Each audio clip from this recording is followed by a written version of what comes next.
Montevideo puede ser también el ombligo del mundo. Y en ese sentido, Débora menciona la feria mayorista. Uno de los capítulos de la novela transcurre en una feria que es real, que es mayorista. La Calera está como en un vergel, es un lugar de Chile muy fértil, y ahí hay paltos, vides, choclo, no le digan maíz en Chile, pero es choclo para todo el mundo. Y son tierras enormemente fértiles, pero además llegan productos, bienes, de toda la zona de la quinta región y además del norte y del sur. Y se encuentra en la feria mayorista. Y como toda feria mayorista, además de productos vegetales y otro tipo de productos, digamos, sintéticos, por decirlo así, trabaja de noche, en la madrugada. Empieza como a las 2 de la mañana, 1:30 de la mañana, porque ahí se transan los precios. Y bueno, una de las experiencias fuertes fue ir un día a ver qué encontraba ahí en la feria mayorista. Encontré un mundo interesantísimo. Ahí también me enteré y me pasan el dato que en cierto lugar, que no era la feria, digamos, los cargamentos de sustancias ilícitas, estimulantes, por decirlo así, llegaban a cierto lugar de esa ciudad y de ahí se repartían a una parte a Santiago y otra parte a ciudades vecinas como Valparaíso, Viña del Mar, Reñaca. Entonces, encontrar esas zonas de la ciudad es como, digamos, encontrar el otro lado, el lado no turístico. Pero también es encontrarse a sí mismo, porque dije, bueno, en Montevideo existen cosas así. En otras ciudades que he estado y que no he estado viviendo con la Calera, ciudades de Latinoamérica, ciudades de Colombia, ciudades de Venezuela, que no son las más glamorosas, sino que son ciudades de pronto de nombres no muy conocidos. Uno encuentra eso que se da cuando se descorren los velos turísticos y de la postal y de la tablet sacando la panorámica, que es la aventura humana, que no hay ningún dispositivo digital, ni el mejor de los smartphones, que sea capaz de captarlo. Por eso es que hay que ir a ese lugar. Es cierto. ¿Y se podría decir que hay una suerte de homenaje? Porque, digamos, vos vas a este lugar que es marginal, retratás un sector marginal incluso de la Calera, si bien hay referencia a una clase intelectual de Chile. Y es interesante la figura del uruguayo, por ejemplo, que visita Chile y reflexiona sobre ciertos regionalismos. Vos acabas de nombrar Cachay, Guasó, Wilcó, etc. Sí, ustedes saben que Chile fue el primer país latinoamericano que tuvo un premio Nobel literario y fue una mujer, Gabriela Mistral, nombre de nacimiento Lucila Godoy. Pero no contentos con eso, los chilenos tuvieron otro premio Nobel y también poeta, Pablo Neruda. Pero lo que muy pocos saben o sabíamos es que Chile tuvo el primer candidato latinoamericano al Nobel del literario, que fue nada más y nada menos que el padre, que el gestor de una de las vanguardias más hermosas latinoamericanas, que es Vicente Huidobro, el creacionista Vicente Huidobro. Bueno, pues Vicente Huidobro es el protagonista de esta novela, junto al pobre uruguayo que llega a ese Chile desconocido. Y Vicente Huidobro es el personaje real, un poeta real, un personaje que, entre otras cosas, se cuenta en la novela. En un momento tenía una novia, él tenía 30 y tantos años, una novia que tenía 16, 17, estaba en un colegio pupila, va y se pone una barba falsa y la secuestra y se la lleva a Buenos Aires.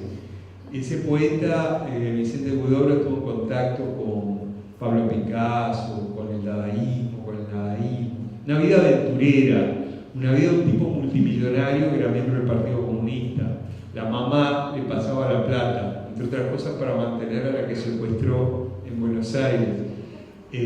Bueno, ese es el protagonista de esta novela, porque Vicente es el que de alguna manera articula este tema de por qué el ombligo del cielo y la Calera. Es el que lleva, y no voy a decir mucho más, el ombligo del cielo a la Calera. Pero en esa búsqueda y en esa trama como de suspenso con este poeta que es un personaje real. Pablo Neruda, me confieso que he vivido las memorias de Pablo Neruda. Obviamente no podía hablar mal de Huidobro. Huidobro es un enorme poeta. Habla un poquito mal de Pablo de Roca, que era su gran enemigo. Pero de Vicente cuenta esta anécdota.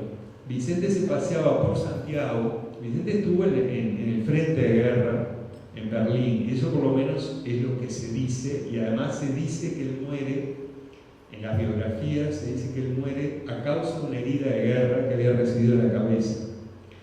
Pero lo que creo que es más interesante para todos nosotros que cuenta Pablo Neruda es que se paseaba por Santiago con un teléfono de la época. Y él decía que ese teléfono él mismo lo había arrancado del búnker de Hitler, cuando el cadáver de Hitler se estaba quemando. Nunca se sabrá. Neruda lo cuenta como, bueno, yo creo que entre líneas está ironizando. Pero sí es cierto que Vicente es reconocido por Neruda, es reconocido por toda Latinoamérica como un ser extraordinario, un poeta que estuvo en contacto con todas las vanguardias y que tuvo una vida aventurera. Bueno, ese es el protagonista de este libro y a través de eso hay un homenaje a ese adelantadísimo, a ese hiperculto, a ese hombre en contacto con toda la cultura europea, pero que desarrolla una aventura que es muy latinoamericana. Y a su vez, a esa zona marginal. Chile es un país que oscila entre tener esos premios Nobel, esa literatura impresionante. Hay zonas de Chile donde se habla el alemán fluidamente y hay zonas de Chile donde la gente está en el norte, en el sur, con el pie descalzo en el piso. Es un país de muchas desigualdades. Es un país que teniendo importantísimos escritores, pienso Jorge Edwards, que entre otras cosas es novelista, pero bueno, fue amiguísimo de Neruda y tiene un hermosísimo ensayo sobre Neruda, Adiós poeta. Pero está la gente del común, está la gente que no lee, está la gente que vive la vida de cada día en La Calera o en 1000 ciudades de Chile, que es un país muy descentralizado en cierta forma, y por otro lado muy dependiente. Y a esa gente también, de algún modo yo le hago como latinoamericano una especie de trato de hacer un homenaje, porque esos contrastes me parece que nos dan también cierta sensación de los pies en la tierra, que a veces los que nos creemos intelectuales y apenas somos, como diría Onetti decía, yo soy un muchacho que quería escribir. Eso lo decía ya cuando casi tenía 90, 80 y tantos años. Y eso se lo escuché yo. ¿Por qué me querés grabar? Soy un pobre muchacho que quiere escribir, pero dijo tiempo presente. Después de haber dicho años que escribía porque se le daba la gana. Es interesante eso, perdóname que te interrumpa, que estás diciendo, porque precisamente en la novela se percibe de los personajes el orgullo de ser caleriano. O sea, no están mirando para afuera, no están esperando irse. Hay una descentralización patente en ellos. Sobre todo eso que decías, por ejemplo, de los personajes que se han quedado y comenzaron a desarrollar su vida. Sí, porque hay una cosa que nosotros los uruguayos, aún ahora que hemos pasado una temporada en el paraíso, no en el infierno, como cuando una temporada económica aparentemente buena, y digo aparentemente porque las cosas no pasan por la economía solo del bolsillo, pasan por la economía del espíritu, de la vida, ¿no? Somos un país que siempre está pensando, alguien dijo país balcón al mar. Yo quiero mucho a este país y uno por algo siempre vuelve, pero siempre nos estamos yendo. Y además ahora con la bonanza, nunca como en esta parte del siglo XXI que ya está muy adelantado, viajaron tanto los uruguayos. A principios de este milenio, mucha gente se fue en 2001 por terribles razones económicas y se tuvo que ir. Yo fui uno de los que me fui a México, de los que se fue a México. Qué paradoja. 15 años, 14 años después, 13 años después, se van muchísimos uruguayos por razones económicas, aparentemente positivas. Siempre nos estamos yendo y siempre estamos renegando.